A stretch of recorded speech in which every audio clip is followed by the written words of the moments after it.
So we will now get to our speaker, and appreciate you coming, Linda. So we're eager to hear what you have to say. Linda Stephen with Origami Art.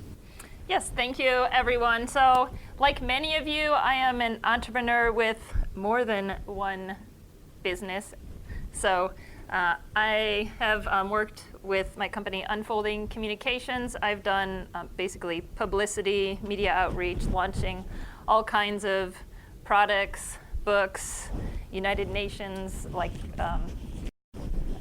events, international business, or international builders show events, national show homes, solar show homes. I've worked with architects and designers across the country. I've launched speakers and done like technology launches and more for more than 15 years. One of my particular loves is launching books. So I have worked with probably at least 10 different book publishers. I am a publicist. So getting your news out to the media or to whoever your audiences are. But I've worked with at least 10 book publishers across the country, and for the last about 5 years, I've worked with children's book publishers particular. And I'm also a professional artist. My particular art I call origami origami collage. So I invent origami. I use handmade Japanese papers to create a scene of some place where we live. And the goal is to celebrate the joys around us. So this is my first book. These are some of the papers I use. I use Japanese papers. Japan has more handmade papers than the entire world combined. I did live in Japan for about 6 years, and I started collecting papers there. I exhibit nationally. My artworks are part of private and public collections around the world, like the JW Marriott Hotel has 6 of my pieces, including one in their lobby that replaced the Marriott Bill and Bill Jr. Headshot kind of thing. And a city hall in Japan, and the Minden Opera House, and the Girl Scouts own some, and then a number of private people around the country. And so my art is all kinds of places, and the book, for about 10 years, because my art is colorful and happy and whimsical, people have been saying I should do a children's book. Even though I worked in children's book publishing, like actually getting a book published is yet another process. But one of my clients for the last 2 years is Henderson Publishing. They're a startup company in Lincoln. They started in 2016, and they focus on children's books. This is going to be about their 50th book.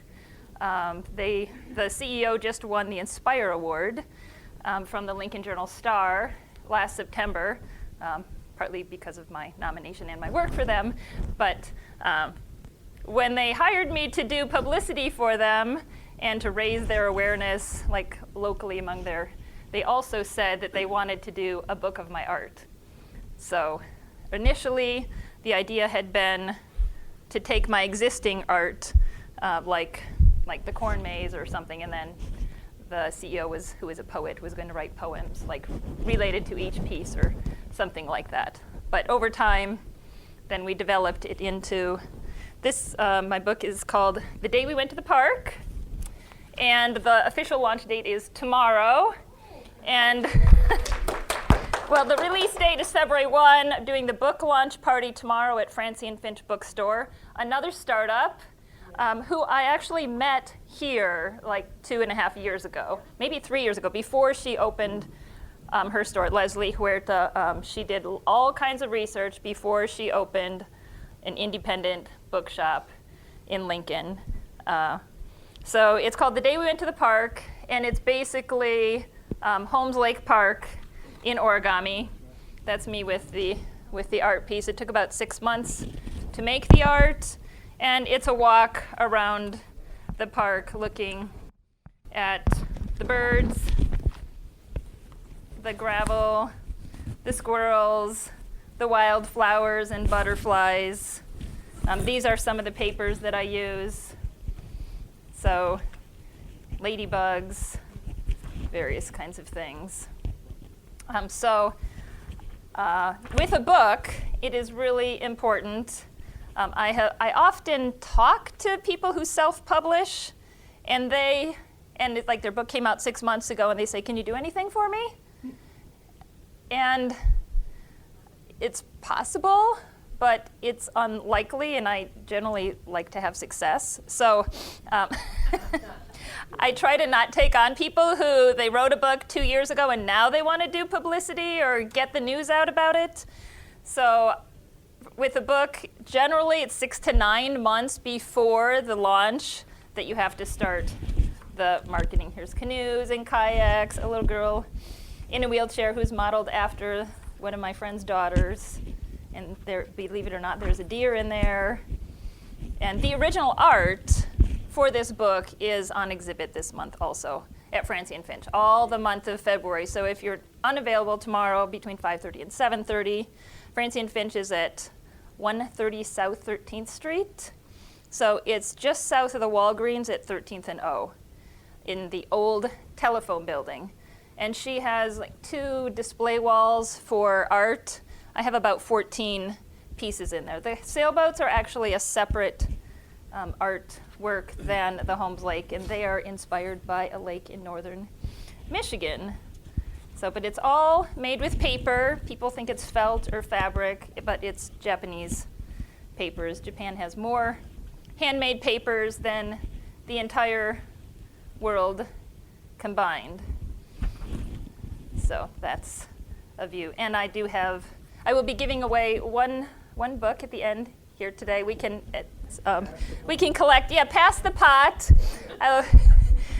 And they're signed. And then I also have them for sale. It's $12 for a paperback and $20 for the hardcover. So there's all kinds of reasons to write a book. Like I said, I've promoted speakers, I've promoted architects and city planners and technology CEOs. But one reason to launch a book is it's another product for you to promote, or it's a way to get in front of new audiences that may not necessarily want to have you, like you have your own bio, but if you have a bio and a book, then you're more attractive as a speaker. And then you can go out and speak various places. And so with any book launch, your goal is to reach as many people as possible. This includes like influencers. So for example, we have somebody at the Department of Education here. So influencers who might mention you to others. So for my book, then I've contacted, both for myself and for my clients in the past, so the head of Lincoln Public, Parks and Rec. For my book, I've shared it with the Parks and Rec people so that they know about it, with the Parks Foundation, with the Lincoln Public Schools, with the head of the libraries, so that they have a copy of the book. And then with the new books that they get in, they write up a little blurb about it, and they send it out to all the librarians. So I give it to one person, and then that person isn't necessarily buying the book, but she's sharing it with all of the librarians. So maybe they will, and then one of those librarians may write a review of it, and then there's more waves going out. And maybe they will buy some books, but also maybe they will have me in as an author or illustrator to speak to kids, and that is can be another income stream. So, which if you're an artist, it's great, or an entrepreneur, it's great to have multiple income streams, and of course, share it with fans and buyers. So there's many ways. Mostly, I specialize in getting stories of people or books or products or ideas into the press, like magazines or TV or radio. but also to get in front of audiences in a different way, like I said, for speaking, for example, or introducing a person to an organization. Like the book publisher that I work with, so Henderson Publishing in Lincoln, like last week I introduced them to the CEO of Educare, which is a nonprofit in Lincoln. It's a preschool funded by the Susan Buffett Foundation. So they haven't bought books yet. In fact, we gave them books. But that person is starting to build a library and is connected to the early learning community in Lincoln. And he'd never heard, of our little publisher. So it's word of mouth. And so if you can introduce your book or your product to people who may share about you, then that's another way to get your news out there. So the first thing to consider if you have a book is, what are your goals? So of course, it might be to actually sell the books to make money. But if you're working with a book publisher, then generally your take as an author is about $2 a book. So if you self-publish, then maybe you get $5 a book or something after the printing. So it is income, but is it the most effective use of your time? You can think about that. Also, to get speaking engagements, I worked for about 10 years with a number of national leaders in architecture and city planning. So it's kind of dry topic, but there are conferences, and my authors would speak at them and maybe get paid $3,000 or $5,000 to speak. That is an income stream. It's probably not nearly as much as they get for redesigning the streets of Lincoln or something. But it's also an opportunity. They get paid while speaking to their target audience.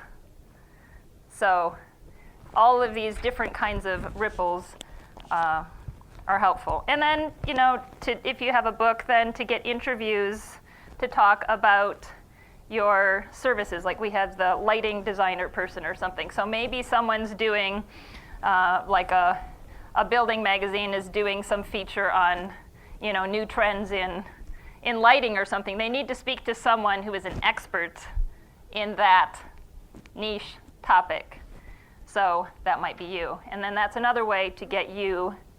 So it may not be all about your product. It may just be you as an expert being quoted. So then the more that people hear about you, then the more likely when it's time to book a speaker, or when it's time to buy earrings for Valentine's Day, or when it's time to buy a book for some 10-year-old neighbor, then you will be top of mind. So yeah, generally I said when launching a book, start 6 to 9 months ahead of the publication. Yeah, don't start on the book birthday. That is too late. So one reason is to think about a venue. So if you are doing a book launch party, where are you going to do it? And you don't have to do a book launch party. So I said I'm doing mine at Francie & Finch bookstore because she does really great work with local authors. She's very supportive, and she has a place to exhibit art. I have art and a book. So it's all being exhibited together. And so then instead of just me having a book, then I can tell all the media in Lincoln and all the calendars that here is a place that you can go, besides my basement studio, which is not open to the public. So,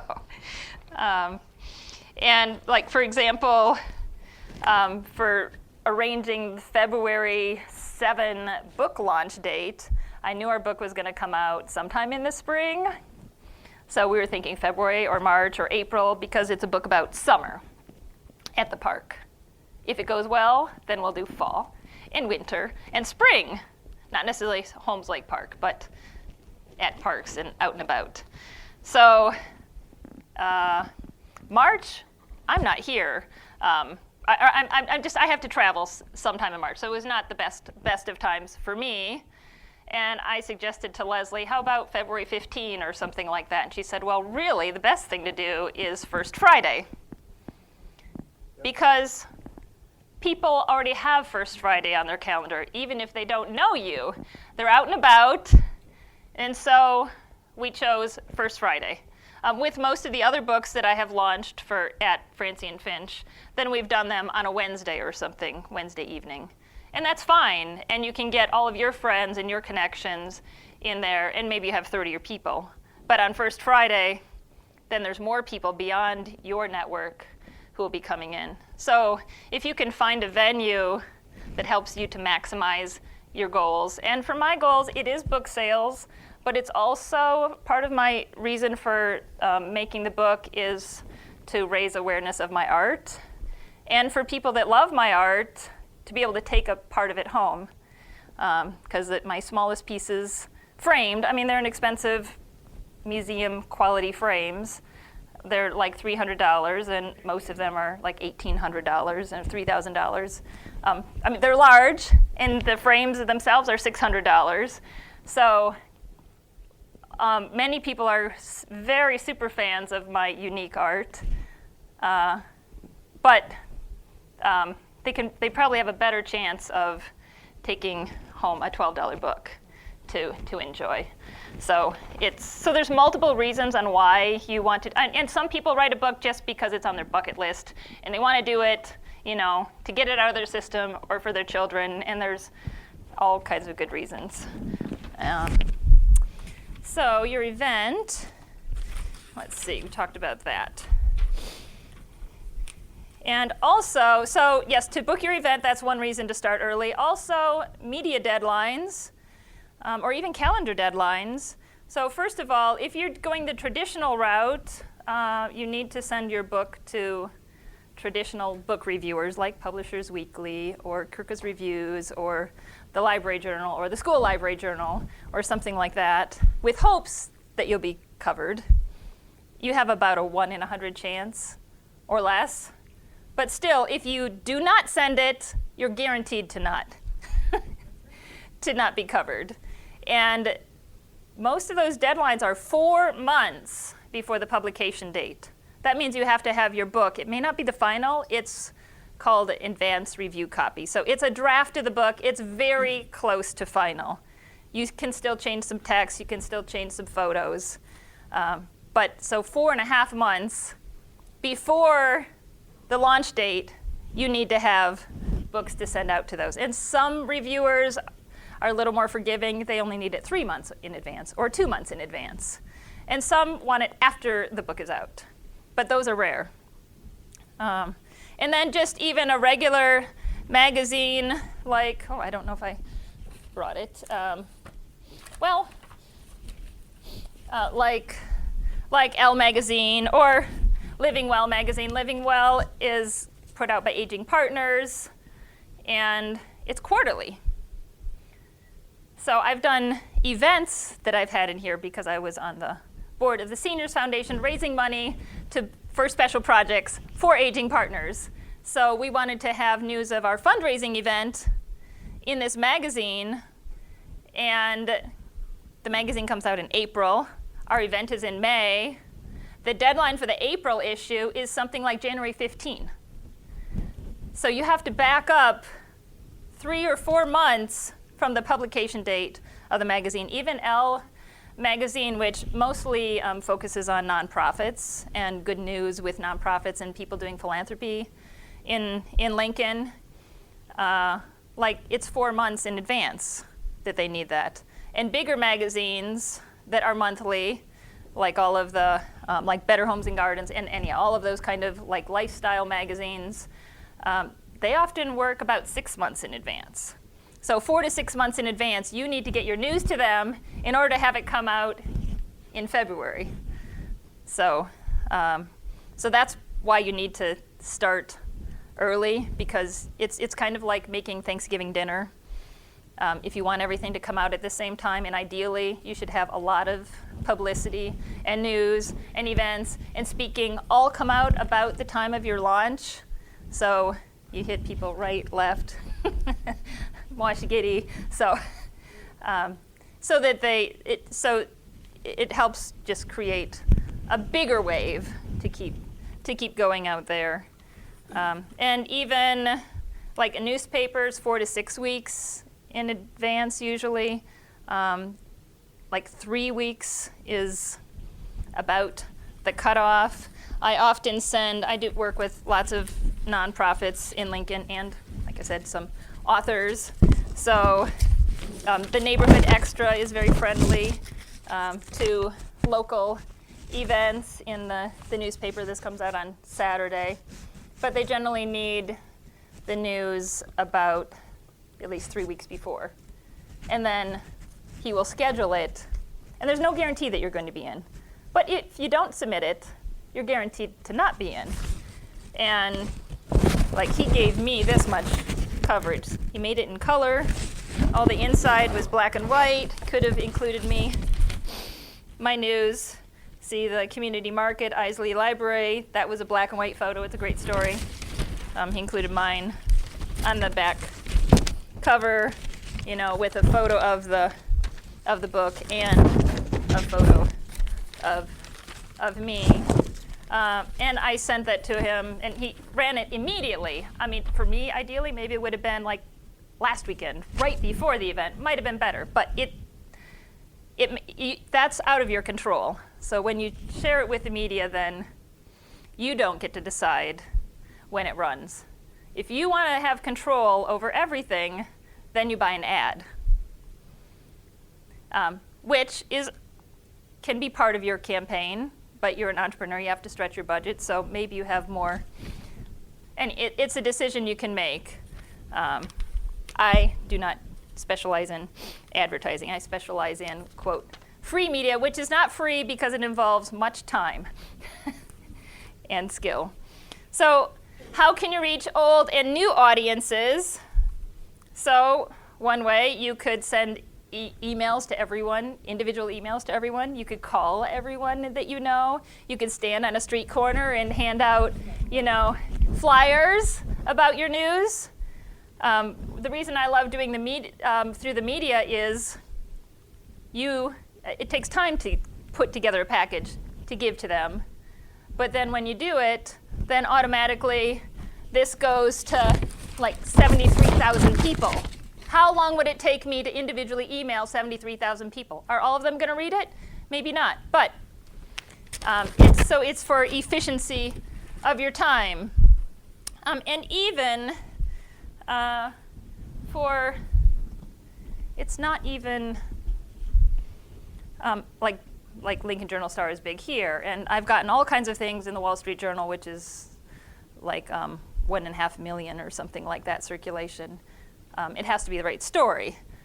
And me sending them a book is not going to get in the Wall Street Journal. But so it's not just big media. Think about small. What kind of clubs do you belong to? Is there a community newsletter, for example? This book, Dreams, which came out about a year and a half ago, was written by 2 people that live in Lincoln. This is also published by Henderson Publishing. And so the author, Francis Henderson, was something like 83 when the book was published. And his illustrator, Carissa, is in her early 30s and has a 3-year-old. And she's all covered with tattoos. So I thought it was pretty special that Francis, this was his first book. He'd been a physician for 40 years, emergency physician. And so, yes, we did share news about the children's book. But how cool is that somebody's doing a new career, and a few of you out there are doing like a second career. So I shared it with the LNK TV people, and they have a program. It's put on by Aging Partners, where they interview interesting people over 55. So he was on that interview program and got to speak for 15 minutes about his book and the book publishing process. And then it took him about 15 years of practice before he had a poem good enough to publish. And what a cool I just think it's an inspirational story.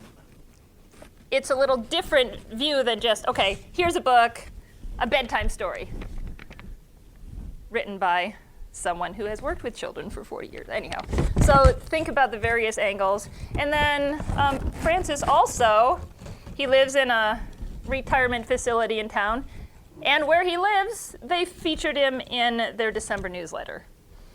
So it was the front page of their newsletter. So think about all your connections. Do you belong to an art club? Do you belong to a racquetball club or something? Does your church have a newsletter or something? And so maybe it only goes to 150 people or it goes to 2,000 people. But it's faster than you individually telling every one of your neighbors.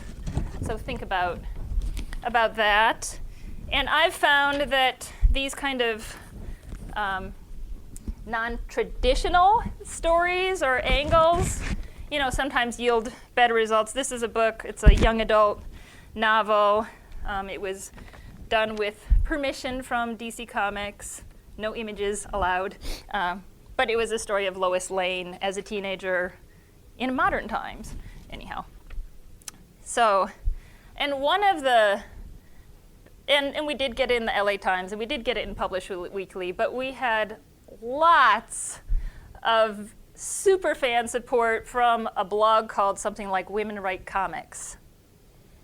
So, I don't remember how big the blog is, maybe 1,000 people. But, so some of it is big numbers, but also if you have people that are just your super fans, that can really help.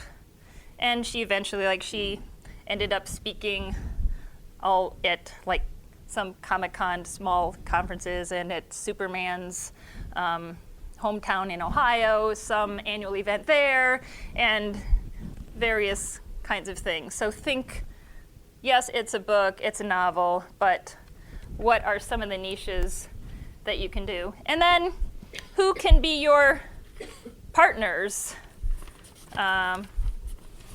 in launching a book? Who are people that have similar goals or similar audiences? For example, so one of our clients for a while was James Hardie Building Products, which makes fiber cement siding. And they partnered with our speaker and author, a couple of our speakers and authors, who were architects and really focused on design and building. So traditional, this is the Katrina Cottage, which ended up being distributed by Lowe's. So extremely cute little houses with front porches. So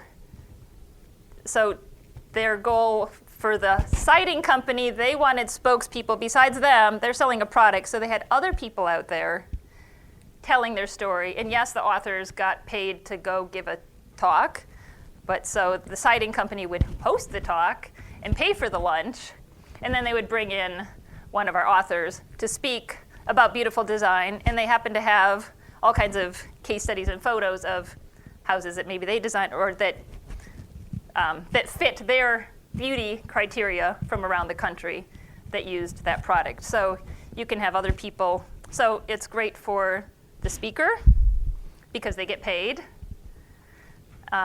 So it's an extra, revenue stream for them, and maybe they get some new requests to design homes out of doing this. So it's publicity and reaching new audiences for the author, for the designer, and for the product, which doesn't really have a face.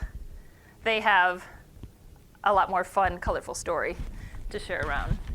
So, and if you are choosing when to launch your book, sometimes you just do it when it's convenient, and sometimes you want to, connect it to some kind of historical event. Well, this was kind of an obvious one.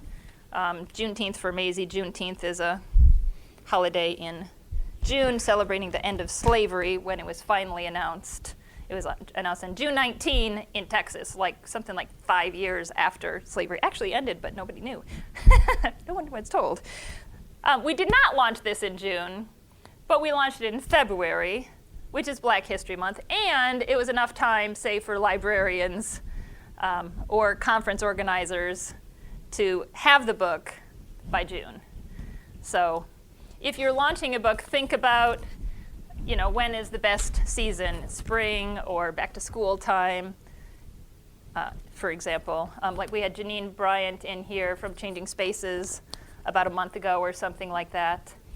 And so she wrote a book about ideas for, right sizing. So she helps people when they move from their home into, say, a retirement home, from the home that they lived in for 40 years. How do you choose what to take? So she wrote a small book about that.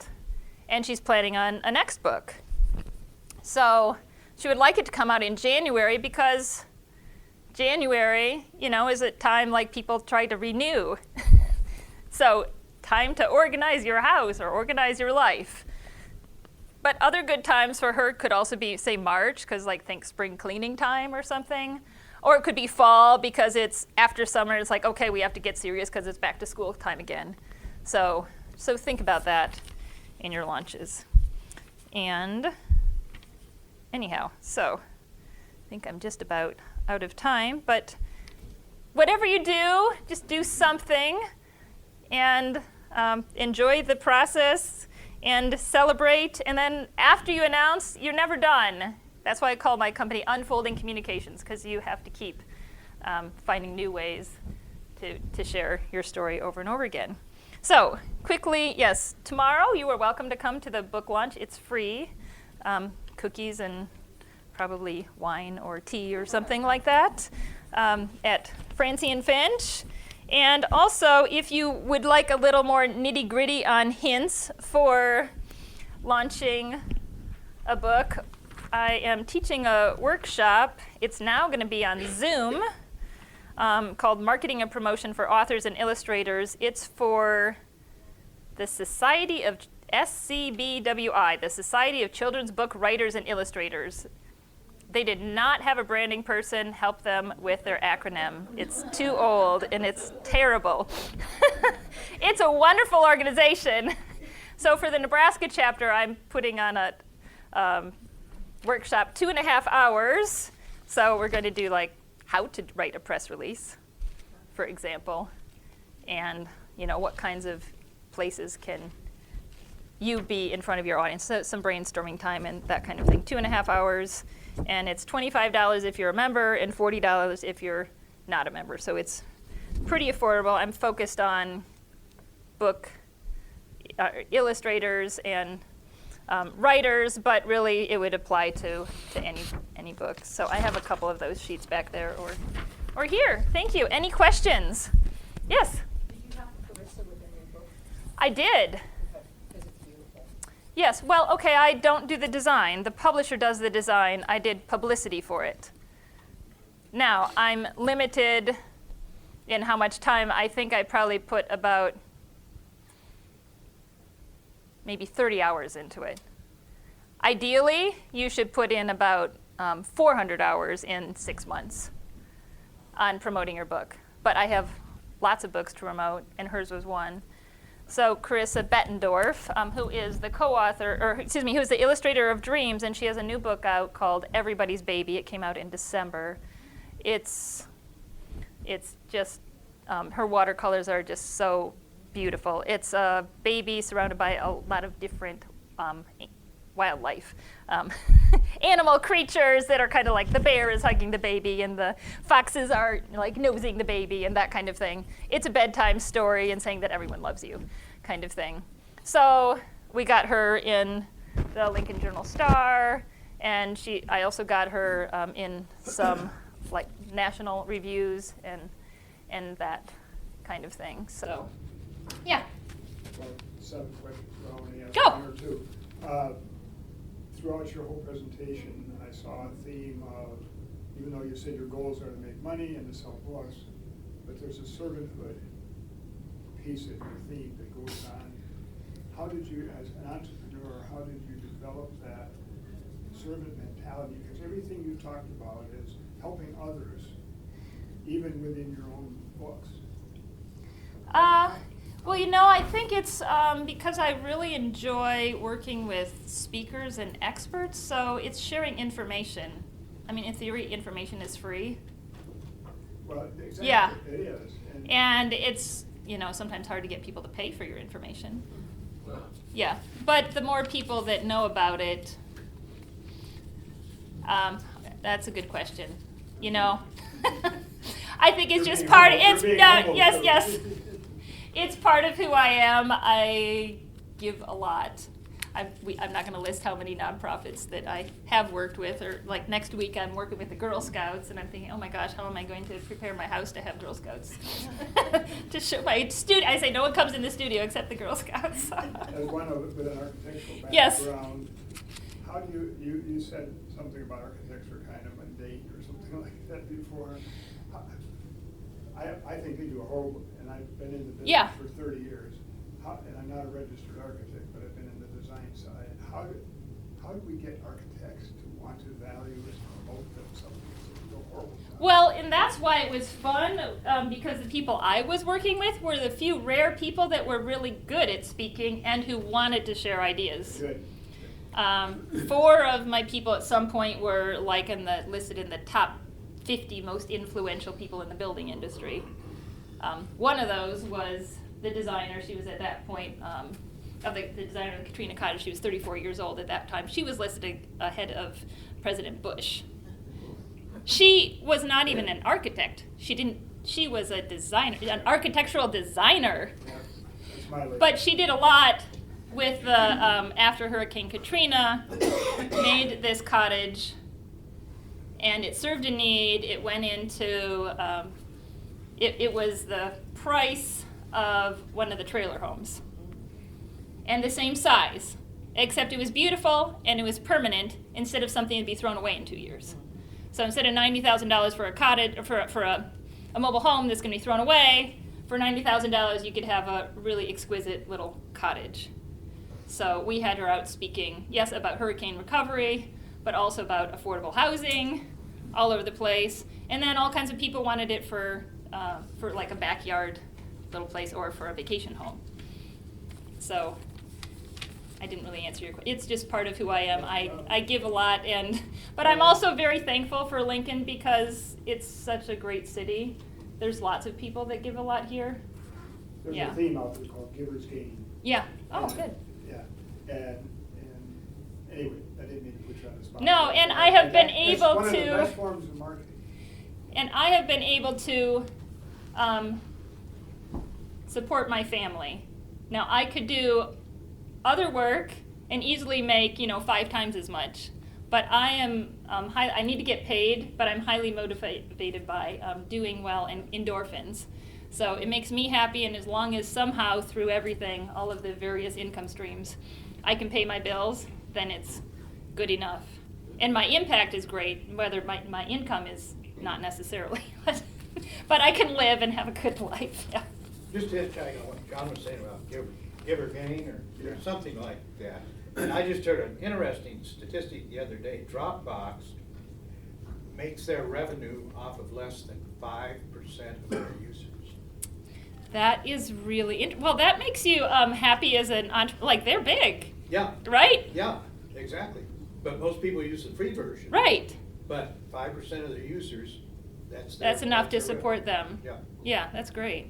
Thank you. Go ahead. You had a professional and a personal connection to a publisher. I was wondering, for those of us who don't, do you have any tips on how to find a publisher if you want to go down? Well, that they road? usually recommend that you find an agent. And I have helped some of my past speakers find a publisher. The thing is, basically, you need to prove that you are a good bet. So you need to have a really good marketing plan. So if you already have, say, like if you are already speaking 50 times a year, you have a built-in audience, for example. So that it makes the publisher think that you can sell books. Not everyone who comes to your speaking events is going to buy a book. But so are you speaking all over the place? How many Twitter followers do you have? How many followers do you have on Facebook? How many people are on your email list? All those kind of things, all the marketing numbers. Just more, they really prefer someone that has a very strong, already existing brand over someone who happens to maybe be more of an expert, because it makes their job easier. Because publishers are, I mean, like the big ones, they have about a month or something to promote a book. So here's a set of books this month, and then there's a new set of books next month. So they just got to throw it out there, and if you can support them, so find an agent. But how do you find an agent? Are you an agent? I am not an agent, but I have put together those book packages, and join a local group. So I've joined the Society of Children's Book Publishers. There's also like a Nebraska Writers Guild. I'm not sure if they might have workshops on like how to do present stuff to a publisher. I know that the children's book group. Oh, Whoa. okay. That they do that, like they have a workshop coming up. I don't want to say sometime in the spring, or it's a retreat. Maybe it's in June, and that's for people wanting to write a novel. And in 2 days, they're gonna both put together the starting of a novel and a package to present to an agent. So there are resources out there. So look up how to find an agent, and there's all kinds of resources on how to put together a book proposal. But essentially, it's a marketing plan. Yeah. Anybody else? Indigo Bridges has something in that same with Ann Burkhart. There's some group that meets like once a week or once a month too. That's for artists and illustrators and whatnot. So I'm not sure what the name is there. Yeah. So there are resources. I Yeah. think that's where the Society of Children's Book Writers and was meeting, but they Okay. haven't been for a while there. I think Okay. it's called like Nights or something and whatnot, but it's basically writers and illustrators and book people so that you can connect and use those resources. And so then there's lots of things online. So since I only joined as a member in December. I'd known about it. I thought I had to have a book. It turns out you can just be interested in writing a book, but I didn't know that. And there's all kinds of national workshops online, so that you can attend on a random Saturday or something like that. So somebody's putting on a workshop in Arizona. And if you're a member, or even not a member, like mine is open to non-members for $40, then you can take that and get some hints. And often those are put on, say, by an agent, and they will say, this is what we're looking for. Yeah. Can you talk about the life cycle of a book? Like, you launch the book, you promote it for 6 months. In 2 years, will you still be talking about this book? And how does that work? Well, if I don't have another book, then yes, I will still be talking about this. And for me, every place that I do an art exhibit, and this year, right now, I only have I have 2 scheduled. I have now Francie and Finch, and then I'm scheduled in Nebraska City in June. So I'm talking about the book and have the book for sale every place I do my art exhibits. But generally, so about 1 year from the book launch is about how long a book naturally can be new. Now, this is why it's great, though, to do speaking. So your book may not be new, but you coming to give a speech is new. And even if you wrote a book 50 years ago, you are still the author of that book. And that's Janine Bryant, author of Right Sizing. Like, that's always going to be true, so 50 years from now. But who owns Which- the book? You or the publisher? Well, it depends on your Okay, it can on be- your contract. Okay. Yeah, and if you self-publish, then you own it. Otherwise, it's usually like renewed for 5 years or something like that. So if you have an event, then that makes the book new again. So like my street planning, I don't remember what book this is like street design people, and I've done lots of books on affordable housing and like the Not So Big House, and so these kinds of various design books. So the author might be speaking in North Carolina. So then it's news to North Carolina because it's local. And then the author goes to Colorado. And it's news because it's a local event, and it doesn't matter if the book's been out for 5 years. I don't know if that helps you. So you can keep promoting it, and then if you have a new book, then you can, say author of. It's really hard in your little description to list the author of 2 books, but it can be part of your bio. Is the author of 10 books on home design? Is the author of 5 books on retirement living or something? Yeah. Thank you. All right. Let's. We're gonna go ahead and get our drawing for the day we went to the park. Oh, yeah. So let's get Dawn, since you're right here. No looking. Don't look. This is part of it.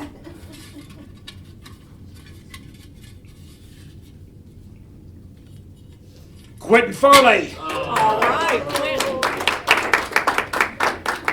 All right, you guys, thank you so much for coming today. Linda, thank you so much. Thank you, everyone, We're gonna give you for all your one of our questions. Focus Week mugs Thank you. for coming. You guys stick around, enjoy each other's company, make some relationships, find a client.